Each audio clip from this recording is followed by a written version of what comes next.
Kembali di Kompas Siang, saudara, pihak keluarga meminta kasus polisi tembak polisi yang mengakibatkan tewasnya Bribda Ignatius Frisko Sirage yang diduga ditembak seniornya diusut tuntas dan terbuka. Pihak keluarga menilai ada upaya untuk menutupi kasus ini karena keluarga sempat diberi kabar bahwa korban meninggal dunia karena sakit keras. Belum hilang diingatan kasus kematian Brigadir Yosua yang ditembak oleh atasannya Ferdi Sambo. Kasus serupa kembali muncul.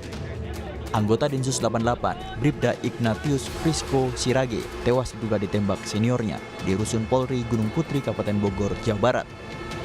Polisi pun langsung menahan dua tersangka, yang tak lain adalah senior Bribda Ignatius Frisko Sirage, yakni Bribda IMS dan Bribka IG.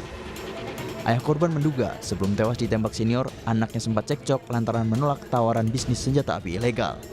Mungkin menawarkan senpi kepada anak saya, tetapi mungkin barangkali anak saya menolak karena dia takut, dia tahu barang itu ilegal barangkali kan, jadi tidak berani.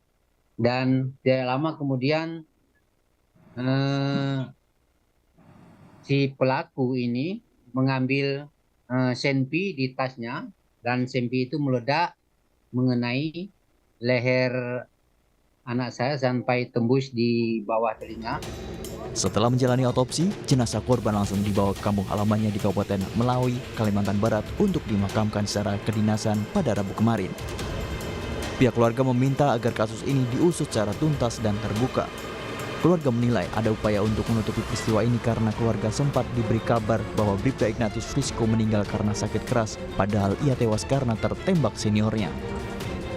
Pada hari Minggu, orang tua dari korban mendapatkan telepon dari Mabes Polri bahwa anaknya mengalami sakit keras, begitu ya, sehingga diminta untuk datang ke Jakarta. Tetapi setelah di Jakarta, ternyata ya anaknya sudah tidak bernyawa. Tetapi diduga itu terjadi karena penembakan dan terbukti bahwa dari leher tembus ke sebelahnya. Oleh sebab itu kami sebagai ketua tim hukum dari pihak keluarga minta kasus ini diungkap dan terbuka, jangan ada ditutupi. Sementara itu, pengamat forensik Reza Indragiri menyebut perlu ada investigasi di luar instansi kepolisian untuk menghindari keraguan-keraguan publik seperti peristiwa tewasnya Brigadir Yosua yang terjadi beberapa waktu lalu. Kita punya kepentingan untuk mendorong pihak kepolisian agar Blue Curtain Code atau kecenderungan menutup-nutupi kesalahan sejawat ini tidak berlangsung dalam investigasi kasus meninggalnya personil polisi di wilayah Bogor. Oleh karena itu, penting bagi polisi untuk mempertimbangkan untuk kasus-kasus yang menarik perhatian publik dan mengundang skeptisisme besar dari keluarga korban, patut dipertimbangkan untuk membentuk tim investigasi yang melibatkan pihak eksternal. Bribda Ignatius Dwi Frisko Sirage, anggota Densus 88, tewas ditembak seniornya pada Minggu dini hari, tepatnya 23 Juli lalu. Hingga kini polisi belum mengungkap motif penembakan, namun polisi menduga korban tewas tertembak akibat kelalaian dua tersangka. Karena ada unsur kelalaian, kedua tersangka kini dijerat hukum pidana dan kode etik. Tim Liputan, Kompas TV. Sebelum meninggal dunia, Bribda Ignatius Frisko Sirage sempat mengirimkan pesan kepada sang kekasih. Dalam chat terakhirnya, almarhum berpesan kepada kekasihnya untuk selalu menjaga kesehatan. Tewasnya Bribda Ignatius Frisko Sirage meninggalkan duka mendalam bagi keluarga dan sang pacar, Claudia Tessa. Claudia bercerita selama menjalani hubungan jarak jauh, komunikasi dengan almarhum berjalan dengan baik.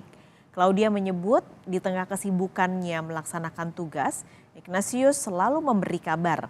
Bahkan sebelum tewas, Ignatius mengirimkan chat ke Claudia yang berisi pesan untuk selalu menjaga kesehatan. Claudia juga bilang 5 hari sebelum kejadian, dirinya sempat video call dengan Ignatius. Namun pada saat itu, Ignatius tidak terlihat sedang sakit atau tertekan. Claudia berharap kasus ini diungkap sampai tuntas dan memberi keadilan bagi keluarga almarhum. Untuk via chat itu Minggu pukul 00.22 sebelum kejadian. Itu chatnya seperti apa sih mungkin? Chat seperti untuk istirahat, menyuruh istirahat. Terakhir chatnya juga menyuruh untuk selalu jaga kesehatan, itu aja. Seperti biasa sih, seperti biasa kami mengobrolkan, kondisinya sehat-sehat aja. Tidak ada mengeluh atau apa yang itu waktu saat itu tidak ada. Perkembangan informasi soal tewasnya Bribda Ignatius Frisko Sirage yang diduga ditembak seniornya akan disampaikan jurnalis Kompas TV Doris Pardede dari Melawi, Kalimantan Barat. Doris, Densus 88 Anti Teror Polri ini mengklaim kematian korban disebabkan oleh kelalaian ada 2 tersangka. Bagaimana tanggapan pihak keluarga, Doris? Ya, terima kasih untuk yang di studio. Jadi saat ini kami memang sedang berada di Melawi, Kalimantan Barat. Jadi tadi memang menanyakan lagi bagaimana kasus dan update dari penanganan kasus ini dari sisi hukumnya. Dan pihak keluarga tadi menyatakan memang kasus ini sepenuhnya sudah diserahkan kepada LBH yang dari Jakarta dan juga dibantu sama Hotman Paris 911 katanya. Dan memang kami juga menanyakan tadi apakah sampai hari ini sudah ada update terbaru terkait dengan penanganan kasus ini, dan pihak keluarga menyatakan memang sampai saat ini setelah pemakaman almarhum memang belum ada. Dan di sisi lain juga pihak keluarga juga meminta supaya kasus ini jangan hanya ditangani dari sisi hukum negara atau hukum positif saja, namun pihak keluarga juga meminta supaya pelaku juga akan dihukum secara adat. Adat yang akan dilaksanakan saat ini sedang berproses. Pihak keluarga sedang melakukan koordinasi mulai dari Dewan Adat tingkat Melawi yang di kabupaten, baik itu DAD atau Dewan Adat di tingkat provinsi, hingga nantinya keputusan akhirnya akan dilaksanakan di MADN, yaitu Majelis Adat Dayak Nasional. Demikian. Doris, selain tadi ada langkah untuk juga mengawal melalui LBH dan juga tadi meminta bantuan hukum dari Hotman Paris, adakah yang dilakukan oleh pihak keluarga tentunya untuk mengawal kasus ini sampai setuntas-tuntasnya? Ya, mohon maaf mungkin kurang jelas. Doris, jadi tadi Anda sudah sampaikan bahwa ini juga mengawal melalui LBH dan juga melalui bantuan dari Hotman Paris. Tapi adakah yang dilakukan oleh pihak keluarga juga untuk mengawal kasus ini diusut sampai tuntas, Doris? Ya, itu yang menjadi harapan dari pihak keluarga. Kasus ini memang berjalan dari awal sampai dengan hari ini. Kasus ini memang terus mendapat perhatian dari beberapa pihak katanya memang, yang juga ikut akan membantu mereka, yang juga menawarkan diri.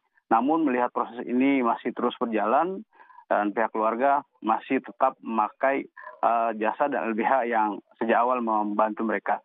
Dan memang harapannya kasus ini supaya bisa dilaksanakan setransparan mungkin dan mendapat keadilan untuk keluarga yang ditinggalkan.